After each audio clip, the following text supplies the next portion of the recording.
Hello, I'm Laura Biewer, a California notary, founder of At Your Service Mobile Notary, and the mentoring service CoachMeLaura.com. Last week I spoke to you about being certain the ID that you take meets the requirements of your state. Today I'm following up with that to talk more about a particular type of ID, and that is the Real ID. So did you know, for notarization, not one state requires Real ID in order to notarize. As notaries, we handle IDs every day, and for some of us, there's a suggestion about the ID to meet satisfactory evidence, and for some of us, there's a little more suggestion. For instance, government-issued ID that has a photo and a signature. And of course, for some of us, like California, there's a specific list. It has to be named and it has to have certain requirements. So depending on where you're at, your requirements will be a little different, but none of us are required to utilize a Real ID driver's license or state ID card. So most of us recognize the term Real ID. We've heard about it. We think about the driver's license and the state's ID. But did you know there are a lot of Real IDs out there? Those are not the only ones. And that the requirements for Real ID are not new at all. Actually, it started with the Real ID Act back in 2005. So we're talking almost 15 years ago, and compliance is finally supposed to be taking place by October 1st of 2020. So what is Real ID for? If it's not for notarization, then what do we need a Real ID and how do I know I'm even looking at one? Well, first of all, the Real ID Act is a cooperative effort between Homeland Security and the U.S. states and territories.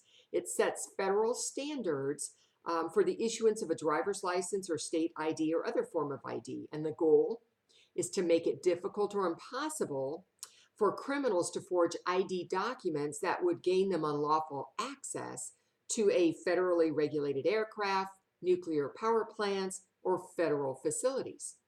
So the Department of Homeland Security is responsible for this enforcement. And as of November of this year, 47 out of 50 states have made significant progress to that compliance. There is some confusion going on because some states, your driver's license renewal date may come after October of 2020. And of course, that's still a good driver's license to use, and you're going to be able to use that for notarization.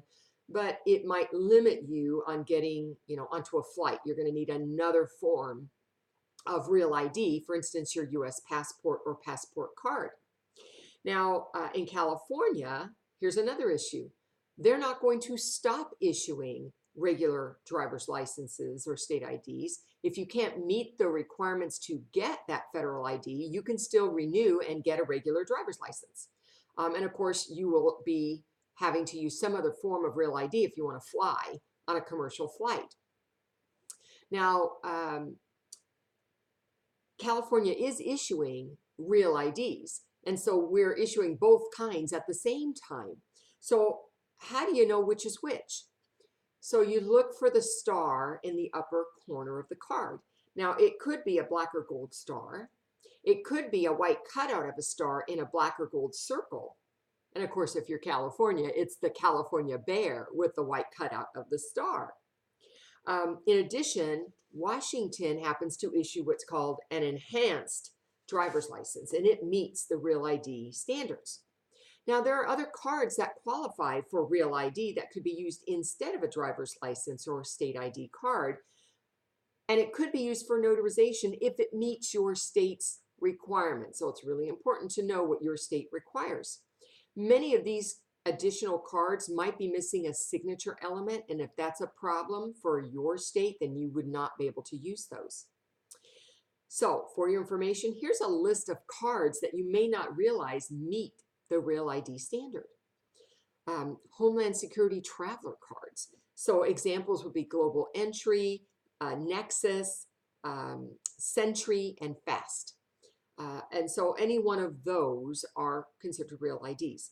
The U.S. Department of Defense ID, so military IDs and their dependent IDs. Remember, not all states can handle them for notarization, but for Real ID, they meet the requirement. Permanent resident alien cards. Now, I can't take that for notarization in California, but many states do. A U.S. border crossing card, so that could be one that's used.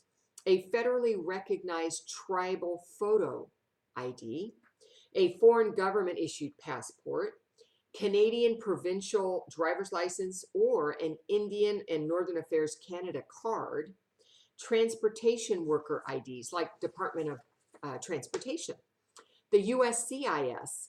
Now that stands for United States Citizen and Immigration Services, employment authorization cards. And there is actually a number on that card. It's an I-766.